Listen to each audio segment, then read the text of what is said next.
함께 살펴볼 하나님 말씀은 고린도전서 16장 13절부터 24절입니다. 오늘 7월 17일 고린도전서 전체를 복습하는 날인데 고린도전서 16장 마지막 부분을 함께 읽고 전체 고린도전서의 내용을 총괄해서 살펴보도록 하겠습니다. 고린도전서 16장 13절부터 24절까지 말씀, 신약성경 285면 전후를 보시면 되겠습니다.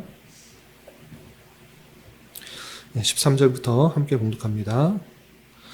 깨어 믿음에 굳게 서서 남자답게 강건하라. 너희 모든 일을 사랑으로 행하라.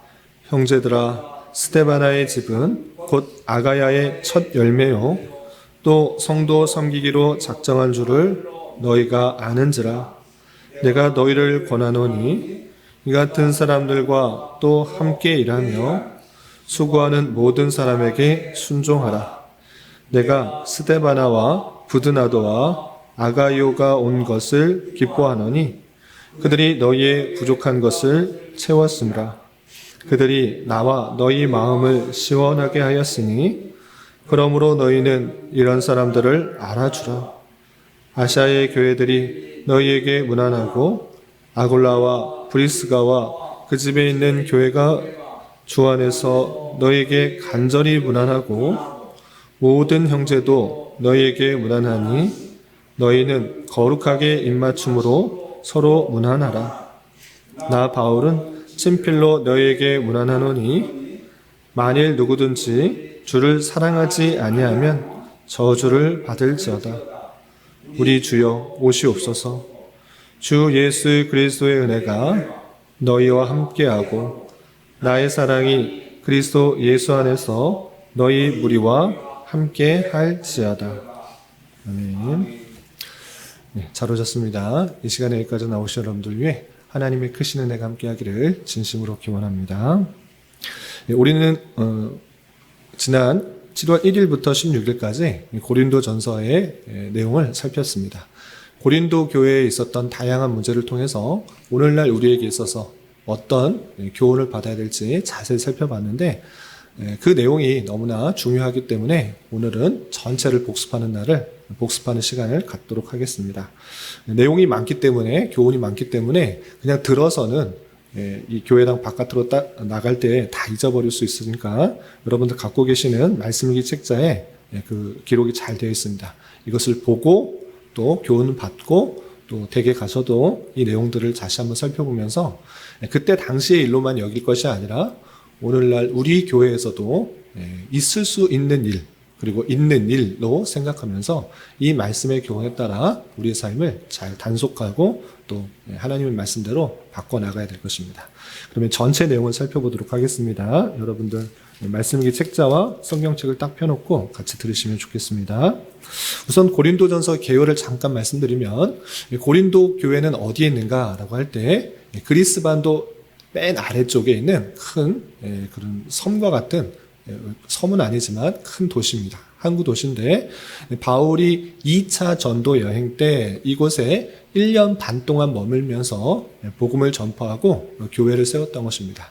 그리고 3차 전도 여행을 하다가 에베소에 머무르고 있는 중간에 글로에라는 그 사람을 통하여서 고린도 교회의 소식을 듣게 되어서 이 편지를 쓰게 되었습니다. 그럼 글레오라는 사람이 어떤 이야기를 했는가라고 할 때 1년 반 동안 열심히 섬기고 또 복음 전하고 성도들을 잘 가르쳐서 세웠던 그 교회가 다양한 문제들이 나타난 것입니다. 그래서 그 문제들을 듣고 가만히 있을 수가 없어서 바로 가고 싶으나 지금 에베소 성도들에게 가르치는 일이 있어서 디모데를 통하여서 편지를 통해서 그러한 여러 가지 문제들과 일들에 대해서 이렇게 행해야 된다라고 알려주는 내용들입니다. 그러면 어떤 문제들이 있었는지 내용을 좀 살펴보겠습니다. 다양한 문제들이 있는데 크게 세 부분으로 나눠서 이해하면 다음과 같습니다. 여러분들 말씀일기 책자에 나와 있습니다. 첫 번째 1장부터 4장까지는 교회의 분쟁이 나타난 것입니다. 그래서 분쟁에 대해서 어떻게 해결해야 되는지에 대해서 나오고 또 5장과 6장에서는 무질서에 대한 이야기가 나옵니다. 교회 안에 무질서에 대해서 어떻게 해야 되는지를 나오고요. 그 다음에 7장부터 15장까지는 교회들에 대해서, 교회에서 다양한 문제가 생겼을 때 고린도 교회가 사도 바울에게 요청한 것입니다. 이런 다양한 문제들이 있을 때 어떻게 해결하면 좋겠습니다 라고 물었을 때 그것은 이렇게 하는 것이 옳다라고 알려주는 내용들이다. 그래서 크게 세 부분을 나누면 분쟁과 무질서와 교회 내 문제, 이것에 대해서 알려주는 내용들이다. 이렇게 생각하시면 되겠습니다. 그러면 분쟁에 관해서 살펴보도록 하겠습니다. 여러분들 갖고 있는 성경을 좀 찾아서 살펴보시기 바랍니다. 1장 11절, 12절을 보시면 이런 말씀이 있습니다. 1장 11절, 12절 보시면 내 형제들아 근로의 지편으로 너희에 대한 말이 내게 들리니 곧 너희 가운데 분쟁이 있다는 것이라 했습니다. 너희 가운데 분쟁이 있다라는 소식을 근로회를 통해서 듣게 된 것입니다. 어떤 분쟁인가? 12절 보시면 내가 이것을 말하고 하니와 너희가 각각 이르되 나는 바울에게, 나는 아볼로에게, 나는 게바에게, 나는 그리스도에게 속한 자라 한다는 것이니 이렇게 표현하고 있습니다. 그래서 분쟁, 무엇 때문에 분쟁이 발생했는가라고 할 때 자기가 어디에 속했느냐에 따라서 분쟁이 생겼다 이렇게 표현하고 있습니다. 나는 그리스도파다, 나는 아볼로파다, 나는 바울파다, 나는 게바파다, 이런 식으로 자기가 누구에게 속했는지, 누구의 영향을 받았는지 그것을 나누는 데서 그치는 것이 아니라 싸움이 난 것입니다. 게바가 높다, 아니다. 바울이 높다, 아니다. 아볼로가 더 높다 라고 하면서 자기가 영향을 받은 그 사람, 자기가 좋아하는 그 사람들이 더 높다 생각하면서 분파로 나뉘는 것에서 모자라 분쟁으로 이루어지는 그 모습을 보게 된 것입니다. 그러할 때 바울 사도는 누가 전하고 누구에게 영향을 받은 것이 중요한 것이 아니라 그것을 통해서 역사하시는 하나님이 중요하다라는 것들을 알려주고 있는 것입니다. 그래서 2장과 3장, 4장 계속해서 아주 길게 설명한 것은 무엇이냐? 복음은 사람이 어떠함에 따라서 달라지는 것이 아니라 하나님께서 그 사람을 구원하시기 위해서 하시는 방편은 사람보다는 그 내용, 복음 진리, 그리스도께서 우리를 위하여 십자가에 달려 돌아가셨다라는 전도에 미련한 것을 통해서 하나님께서는 복음을 전하시기를, 구원하시기를 기뻐하셨다. 이것을 알려준 것입니다. 그래서 1장 21절에 하나님의 지혜에 있어서는 이 세상이 자기 지혜로 하나님을 알지 못하므로 하나님께서 전도에 미련한 것으로 믿는 자들을 구원하시기를 기뻐하셨도다. 이렇게 표현하고 있는 것입니다. 그러니까 사람이 중요한 것이 아니라 전도, 복음, 그 복음을 통하여서 복음이 전파되는 것을 통해서 구원하시길 기뻐하셨다. 이 말을 왜 하는 것입니까? 게바가 중요한 것이 아니라, 아볼로가 중요한 것이 아니라, 바울이 중요한 것이 아니라 그 복음의 내용이 중요하다라는 것들을 강조하고 있는 것입니다. 또한 그 복음의 내용들이 전해지는 데 있어서 누구의 역할이 가장 중요한가라고 할 때 사람이 아니라 하나님, 그 성령 하나님께서 그것을 일하신다. 이렇게 표현하고 있는 것입니다.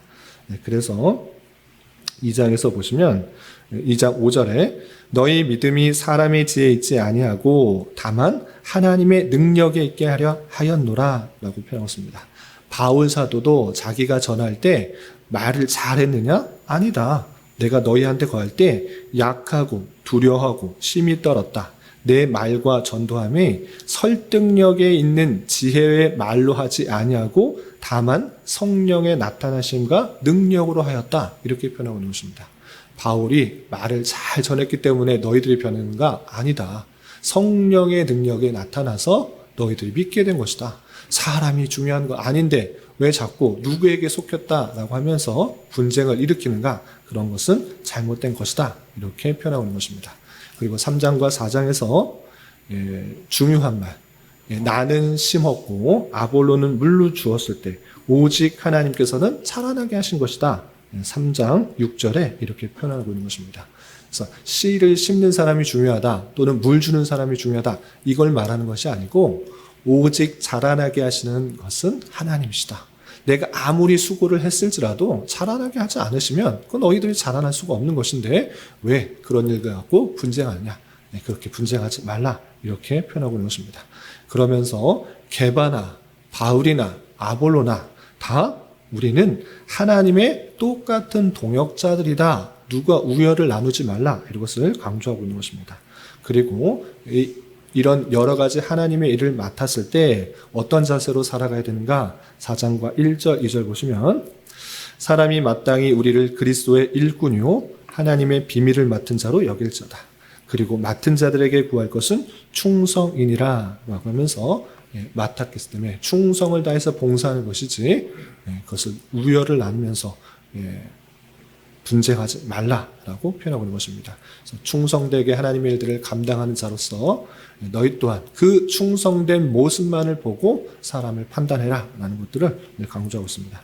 이렇게 1장부터 4장까지는 고린도 교회 안에 나타난 분파를 넘어서 분쟁하는 것에 있어서 그렇게 사람을 가지고 나누지 말고 모두 하나님의 동역자고 그 모든 것의 역사는 오직 하나님밖에 없다는 것들을 기억하며 분쟁하지 않도록 권면하는 모습을 볼 수 있습니다.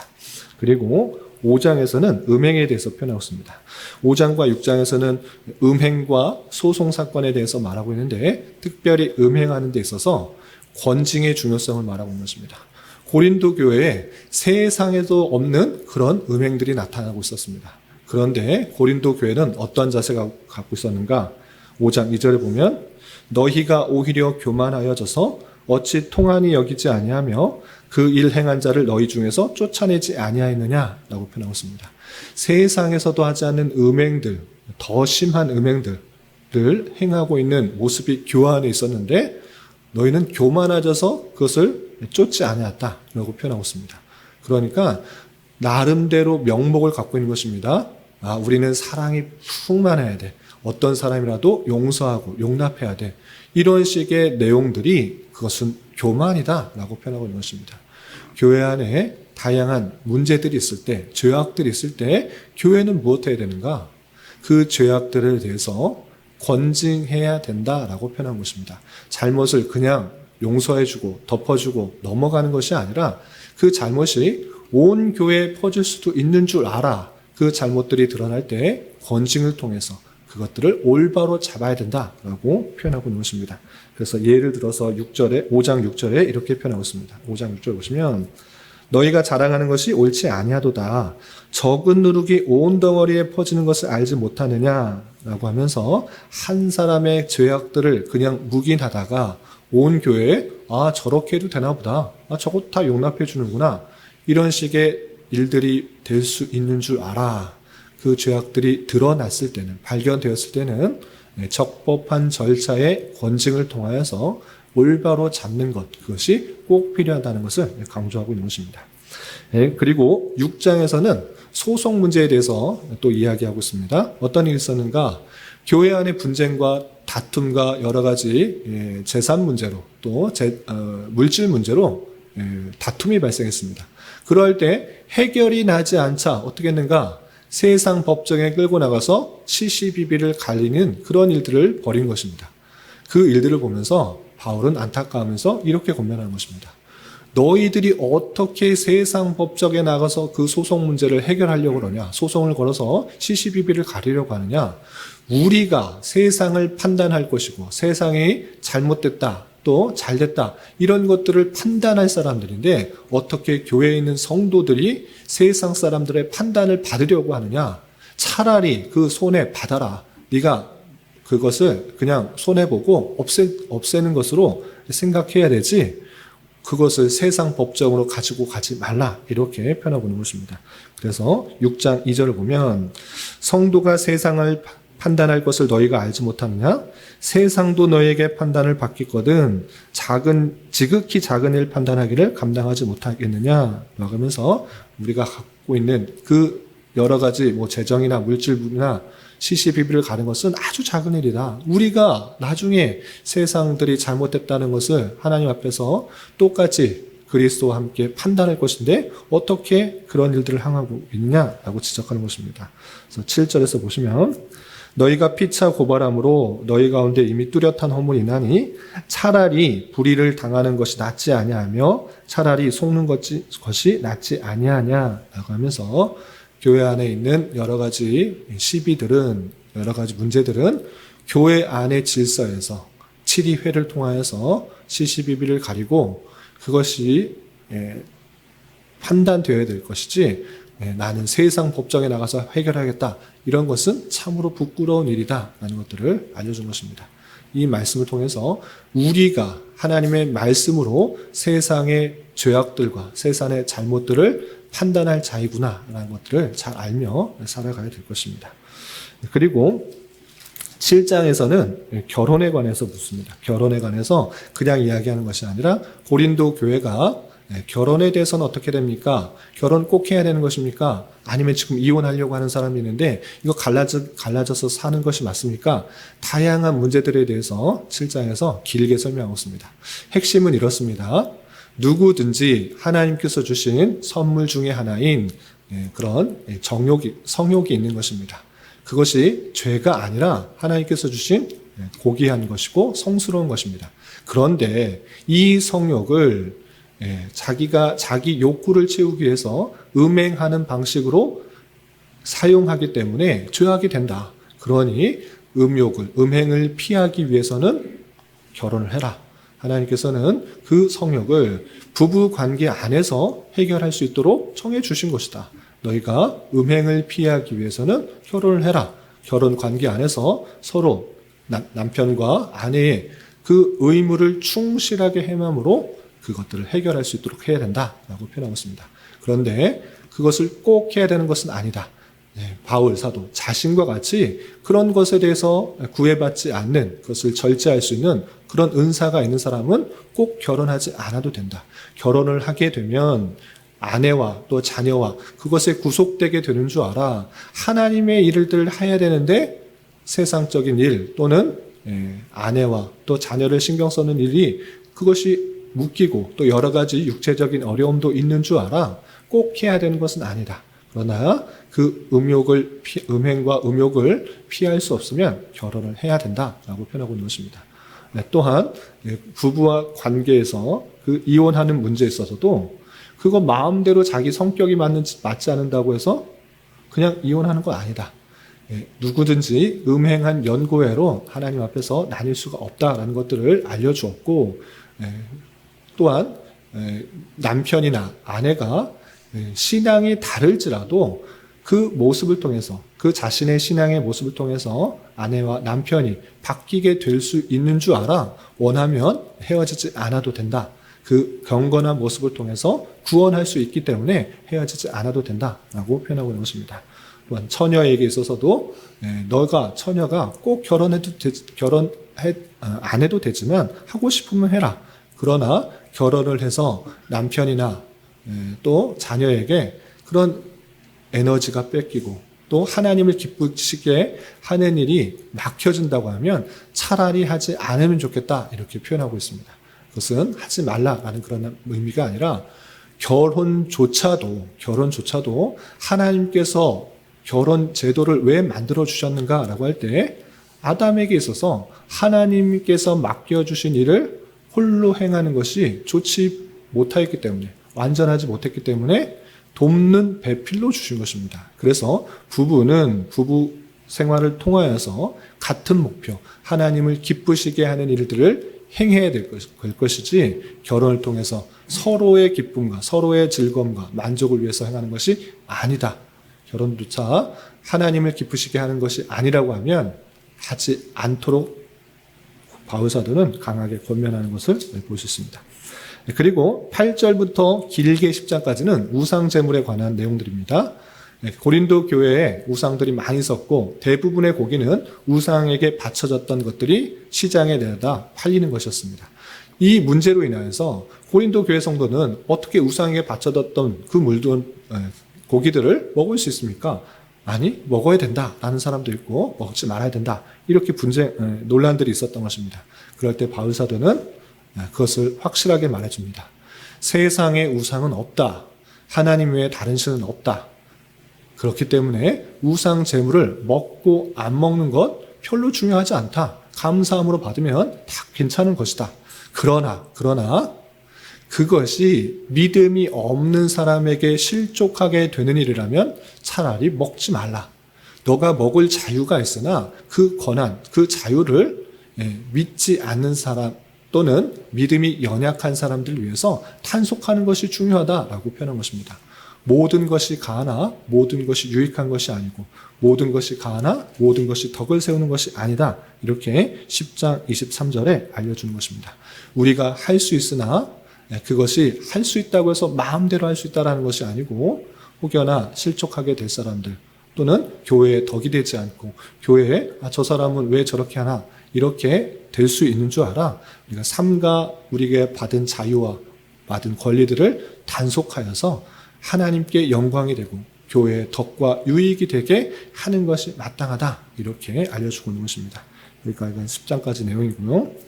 11장에서는 11장부터 14장까지는 전체 크게 보면 예배 안의 질서를 말하고 있습니다. 먼저 기도와 예언을 할 때 남자와 여자의 차이를 두면서 남녀의 차별을 두는 것이 아니라 구별을 두어서 하나님께서 주신 질서가 있기 때문에 질서에 따라서 기도나 예언할 때도 그런 방식으로 해야 된다라는 것들을 알려주고 또 성찬에 있어서도 성찬의 의미가 무엇인지를 잘 깨달아서 그냥 먹고 싶은 사람끼리 같이 먹지 말고 주님께서 우리를 위하여서 흘리신 피 그리고 찢기신 살 그 내용들을 잘 기억하면서 그 은혜가 그 예수님을 믿는 모든 사람에게 이어졌고 한 몸 되었다는 것을 기억하면서 따로따로 성찬하지 말고 함께 모여서 성찬을 하라 이렇게 알려주고 있는 것입니다. 그래서 11장 33절 34절 보시면 그런즉 내 형제들아 먹으러 모일 때에 서로 기다리라. 만일 누구든지 시장하거든 시주에서 먹을지니 이는 너희의 모임이 판단받는 모임이 되지 않게 하려 함이라. 그 밖의 일들은 내가 언제든지 갈 때 바로 잡으리라 라고 하면서 분파를 나눠서 자기가 먹고 싶은 사람끼리 함께 먹고 또 가난하고 연약한 사람들이 오면 그 자리를 떠나던 그 고린도 교회 모습들을 비판하며 함께 하나됨을 잘 이루어낸다라고 표현하고 있습니다.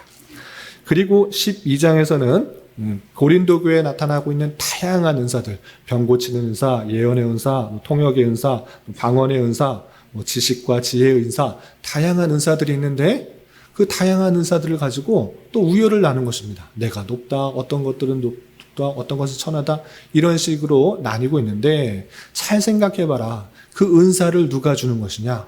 한 성령께서 주시는 것이고 그 한 성령께서 교회의 유익이 되도록 그 뜻에 맞게 하나님의 뜻에 맞게 각 사람에게 주신 것이다. 그러니 다양한 은사들이 나타나고 있다고 해서 어떤 것이 좋고 나쁘고 우열을 나누지 말고 다 한 성령 안에서 교회의 유익함을 위해서 함께 써야 된다라고 표현하고 있는 것입니다.